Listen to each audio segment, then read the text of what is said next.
নাতির নাম হাদি রাখেন, এক প্রজন্মকে হাদি বানায় ফেলেন, আল্লাহ যেন কবুল করে। ডাক্তার মীর মোশাররফ হোসাইন ওনার নাম।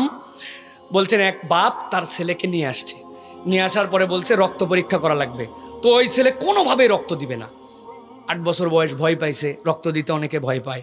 তখন তার বাপ বলছে ভয় পেলে তুমি হাদি হবে কিভাবে? ওই ছেলে সাথে সাথে হাত বের করে দিয়ে বলছে ডাক্তার সাহেব আমার রক্ত নেন। এটা হাদির সফলতা। আল্লাহ শাহাদতের মর্যাদাটাকু এইভাবে আল্লাহ কবুল করছেন যে আমার তরুণেরা হাদি হতে চায়, এক শ্রেণী হাদির স্বপ্নকে ভুলাই দিতে চায়। আমরা স্পষ্ট কণ্ঠে বলতে চাই, প্রত্যেক এই প্রজন্মের ইমানদারের হৃদয়ের মধ্যে হাদি ঢুকছে, আমরা ওই হাদির চেতনাকে লালন করব ইনশাআল্লাহ।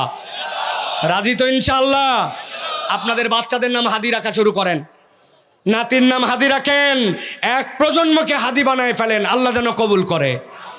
শহীদদের চেতনা মুছে ফেলা যায় না, যদি মুছে ফেলা যেত তাহলে হামজা রাদিয়াল্লাহু তাআলার নাম মানুষ জানতো না, ঠিক কি না? অথবা আল্লাহ রাব্বুল আমিন যেন কবুল করেন, বল আল্লাহুম্মা আমিন।